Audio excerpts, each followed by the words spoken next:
রাজবাড়ীর গোয়ালন্দ উপজেলায় নুরাল পাগলার আস্তানায় আগুন দেওয়ার পাশাপাশি ভাঙচুর চালায় উত্তেজিত জনতা।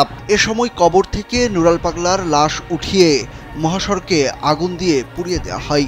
তুমুল এই সংঘর্ষে একজন নিহত এবং 10 থেকে 12 জন পুলিশ সহ দুই পক্ষের শতাধিক মানুষ আহত হয়। বিশাল এই সংঘর্ষের ঘটনা হঠাৎ কেন ঘটল, এই প্রশ্ন এখন জনমনে। স্থানীয় ও প্রত্যক্ষদর্শীদের সঙ্গে কথা বলে জানা গেছে, ধর্মীয় অনুশাসন বিকৃত করা ও নিজেকে ইমাম মাহাদি দাবি করার অভিযোগে নুরাল পাগলের প্রতি ধর্মপ্রাণ মানুষের মধ্যে দীর্ঘকাল ধরে ক্ষোভ ছিল। বিশেষ করে গত 23 আগস্ট বার্ধক্যজনিত কারণে মারা যান নুরাল পাগলা।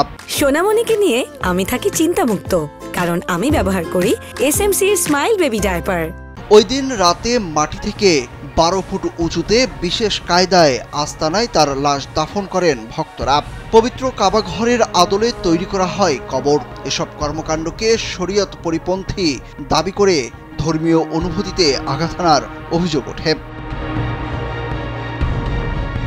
এই বিষয়গুলো নিয়ে স্থানীয় আলেম সমাজ ও বিভিন্ন ইসলামী সংগঠনের পক্ষ থেকে কয়েকদিন ধরে বিক্ষোভ ও প্রতিবাদের ডাক দেওয়া হয়েছিল। গত বৃহস্পতিবারের মধ্যে কবর নিচু না করলে শুক্রবার বিক্ষোভে নামার হুঁশিয়ারি দেওয়া হয়েছিল ওই সময়। এরপর থেকেই উত্তেজনা চলছিল জেলা জুড়ে। ফুঁসে উঠে স্থানীয় আলেম সহ স্থানীয় জনতা। তারা কবর সমতল করা সহ কয়েকটি দাবি জানায়।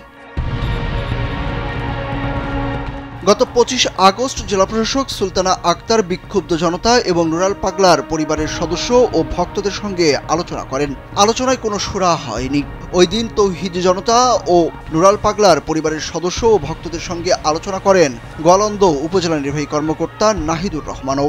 তাতেও কোনো সমাধান হয়নি। পরে বিক্ষোভের চাপে পড়ে কবরের রং পরিবর্তনের সিদ্ধান্ত নেয় নুরাল পাগলার পরিবারের সদস্যরা। 2 সেপ্টেম্বর সকাল 10:30টার দিকে সংবাদ সম্মেলন করে নুরুল হক ওরফে নুরাল পাগলার দরবারে অনৈতিক কার্যকলাপ হয় এমন অভিযোগ তোলে উপজেলা ইমাম আকিদা রক্ষা কমিটি। কয়েক ফুট উঁচুতে কবর শরীয়ত পরিপন্থী দাবি করে ধর্মীয় অনুভূতিতে আঘাত দেওয়ার অভিযোগে বিক্ষোভের ঘোষণা দেন সংগঠনটির নেতারা। পরদিন 3 সেপ্টেম্বর একই দাবিতে রাজবাড়ী প্রেস ক্লাবে সংবাদ সম্মেলন করে জেলা ইমাম আকিদা রক্ষা কমিটি।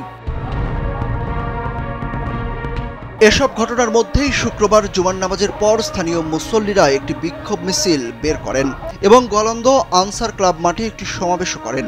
এরপর তারা নুরাল পাগলার আস্তানায় হামলা চালিয়ে কবর ও অন্যান্য স্থাপনা ভাঙচুর এবং আগুন ধরিয়ে দেন। কবর থেকে নুরাল পাগলার লাশ উঠিয়ে মহাসড়কে আগুন দিয়ে পুড়িয়ে দেওয়া হয়। মাটি থেকে 12 ফুট উঁচুতে এবং কাবা শরীফের আদলে কবর তৈরি করা নিয়ে কয়েকদিন ধরেই ফুঁসে উঠেছিল উত্তেজিত জনতা। সুরুজ আহমেদ, কালবেলা।